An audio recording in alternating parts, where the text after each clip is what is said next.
Atomic Habit is an excellent book if you want to learn a skill, get fit, and maybe finally start flossing your teeth. But if you want to get rich, it will keep you broke. Most people following it will never see real money because it conditions your brain to play the wrong game. Hey, I'm Castillo, investor, entrepreneur, coach to a few hundred founders, and today I'm breaking down 4 specific ways in which atomic habits can keep you stuck and broke. First is that it overemphasizes process over asymmetric leverage. See, atomic habits is built on this idea of a small incremental improvements that compound over time. That 1% better philosophy is great for long-term skill building, but in business and wealth creation, results don't follow a smooth curve. They follow power laws. 80% of results come from 20% of action, and really, in most cases, 90% of results come from just 5% of actions. Wealth isn't built from hundreds of tiny gains. It comes from a few asymmetric bets where the potential reward dwarfs the risk or effort. And if you get too focused on the process, you miss those bets.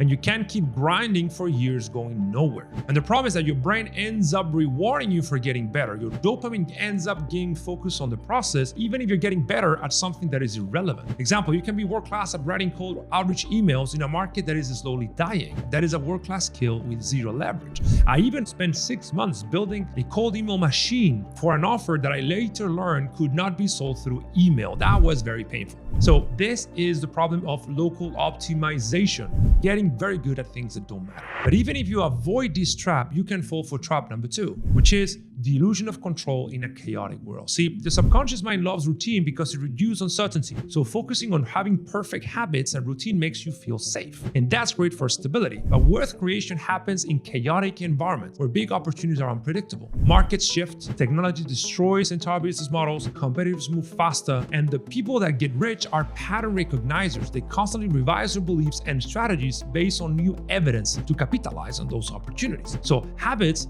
are essential, but they're still tactical. They're the how of execution. Wealth is a strategic game. It's the what and where to apply force. And from a systems thinking perspective, you can run perfect daily habits in the wrong system and still lose. If you have the wrong business model, you won't scale. If you have the wrong market, you have no demand. And if you have the wrong timing, you miss the real window. I know founders getting 1% better today building micro SaaS that in niches where AI will replace them within 2 years, and they're executing perfectly in a doomed game. So you have to avoid this trap. Trap number 3 will sabotage you from the inside because atomic habits can trap your identity. One of the most compelling parts of atomic habits is identity-based change. I'm the type of person who, and this uses something called self-schema theory, your own creation of your self-image, which states that once you define that identity, your behavior aligns with it and you end up becoming more consistent. The problem with identity stability is that it easily forms into something called cognitive rigidity, which is an inability to pivot when reality changes, which is deadly in business. And that fixed identity imprisons you. Imagine you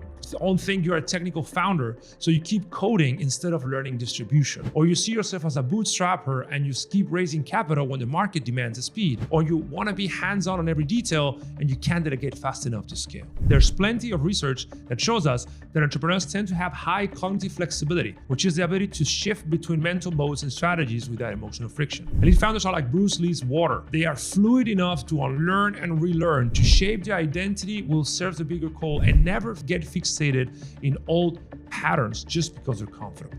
Being cognitively flexible is paramount, but it's not enough if you fall in the 4th trap, which is the self-defeating prophecy. Now everybody swears by getting 1% better every day. The problem with that is that it's hard to measure. Without accurate feedback loops, your brain, which is wired for survival, safety, and loss aversion, treats any miss as a failure. And failure feels catastrophic for your brain. So to protect the streak, you unconsciously lower your risk profile. And over time, this anchors you in a comfort zone that feels productive, but really is stagnant because you are not pushing beyond your comfort zone. If you are too comfortable, you miss on real growth.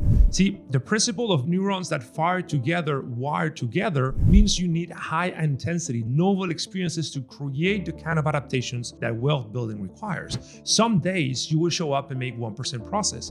Others days you'll do 0. Occasionally 10% in a single breakthrough. And over every few months or years, you make a quantum leap that permanently upgrades your career. What matters here is your performance distribution, your ability to take swings, to risk your progress in hopes of getting a positive result, because that kind of risk-taking and venturing outside of your comfort zone is what define elite entrepreneurs. In essence, if you're looking to improve your health or your flossing habits, Atomic Habits is a great book. But if you want to get rich, you must break the 1% mindset and start playing for asymmetric upside, strategic flexibility, and high leverage moves. And that is impossible if you're stuck in procrastination, overwhelm, distractions, and burnout, all signs of unresolved mental friction between what you know you should do and what you enjoy to execute. So if you want to remove that friction with scientific systems, book a recording session with me or my team. We break that 1% mindset, get to the root cause of what you're not executing at the level you know you can, and give you a proven roadmap that you can follow to get out of your comfort zone and win.